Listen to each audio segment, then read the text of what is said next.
श्रीवक्रतुण्ड महाकाय सूर्यकोटि समप्रभा निर्विघ्नं कुरु मे देव सर्वकार्येषु सर्वदा। ओम गण गणपते नमो नमः।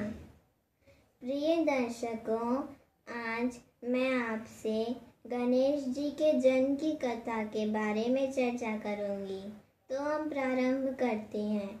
एक बार माता पार्वती ने नंदी को अपना अंगरक्षक नियुक्त किया था। माता पार्वती स्नान करने गुफा में गई थी और नंदी वहाँ पर पहरेदारी कर रहे थे। और फिर शिवजी नंदी के पास आए और शिवजी ने कहा कि नंदी, तुम्हें तो मेरे पास होना चाहिए था। तो फिर नंदी ने कहा, क्षमा करें प्रभु, किंतु माता पार्वती को आज स्नान करने में थोड़ी देरी हो गई। तो फिर शिवजी माता पार्वती को बुलाते हुए गुफा के अंदर गए और माता पार्वती शिवजी की आवाज़ सुन के बाहर आई। माता पार्वती से शिवजी ने ये कहा कि आपको कोई और अंगरक्षक नियुक्त करना चाहिए, नंदी मेरा ही अंगरक्षक रहेगा। तो फिर माता पार्वती इस सोच में पड़ गई कि माता पार्वती का कौन अंगरक्षक बनेगा। तो फिर माता पार्वती ने अपने हाथों की तरफ देखा तो उनके हाथों पर हल्दी का उपटन लगा था। तो फिर माता पार्वती ने हल्दी के उपटन को अपने हाथों से निकाला और उसे एक बालक का रूप दे दिया। वो बालक दिखने में बुद्धिमान और धैर्यवान दिखता था। तो फिर बालक ने माता पार्वती से पूछा कि माता, मैं कौन हूँ। तो फिर माता पार्वती ने कहा, पुत्र, तुम मेरी रचना हो, मैंने तुम्हारी रचना की है। तो फिर उस बालक ने माता पार्वती से पूछा कि आपने मुझे क्यों रचा। तो फिर माता पार्वती ने कहा कि मेरा भी कोई अंगरक्षक होना चाहिए, तो इसलिए मैंने तुम्हारी रचना की है। तो फिर उस बालक ने कहा, किंतु क्यों। तो फिर माता पार्वती ने कहा कि शिवजी के गण प्रेत और नंदी शिवजी की बात ही मानते हैं, तो मुझे भी कोई अंगरक्षक चाहिए था जो मेरे लिए पहरेदारी कर सके। तो फिर उस बालक ने कहा कि मेरे अहोभाग्य, मैंने आपके घर जन्म लिया, आप जो कहेंगी मैं वही करूँगा। तो फिर वो बालक पहरेदारी करने लगा। तो फिर माता पार्वती स्नान करने अगले दिन गुफा में गई और वो गणेश जी पहरादारी कर रहे थे। शिवजी वहाँ पर पधारे तो गणेश जी ने कहा, रुक जाइए श्रीमानु, माता पार्वती ने कहा है कि मैं किसी को भी भीतर आने से रोकूंगा।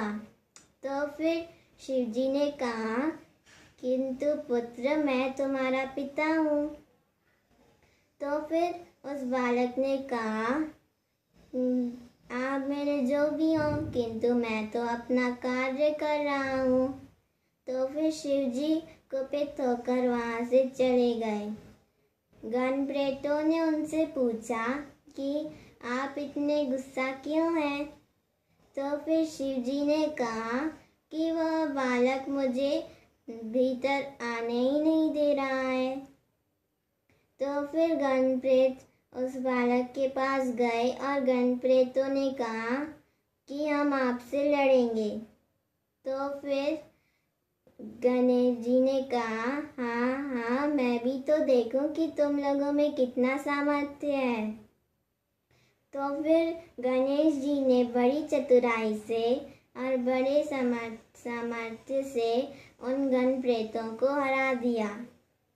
तो फिर गण प्रेत भयभीत और घायल होकर शिव जी के पास वापस लौट गए और इंद्रदेव को जैसे ही ये पता चला, इंद्रदेव गणेश जी के पास गए और इंद्रदेव भी गणेश जी से लड़ने लगे। तो फिर गणेश जी ने बड़ी चतुराई से इंद्रदेव को भी हरा दिया। तो फिर सारे देवताओं को ऐसे ही गणेश जी ने बड़ी चतुराई से पराजित कर दिया। फिर जी ने कहा कि क्या तुम्हें ऐसा लगता है कि तुम अजय हो? तो फिर गणेश जी ने कहा किंतु मैं तो अपना कार्य कर रहा हूँ। शिव जी ने कुपित होकर अपना त्रिशूल उठाया और अपने त्रिशूल से गणेश जी का सर काट दिया। माता पार्वती गुफा से बाहर आई तो माता पार्वती को अपने पुत्र का सर कटा हुआ देखकर बहुत दुख हुआ।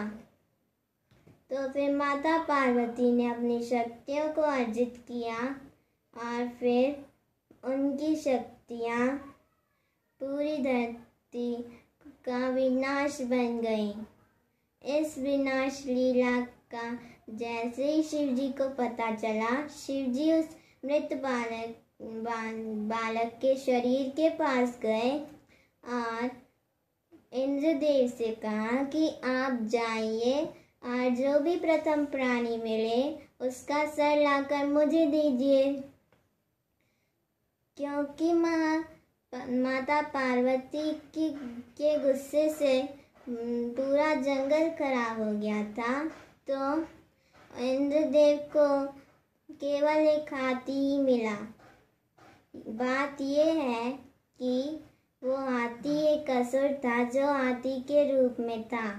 उस असुर ने एक दिन शिव जी की तपस्या की थी और शिव जी से यह वरदान मांगा था कि वो शिव जी की तरह धैर्यवान और बुद्धिमान बन सके।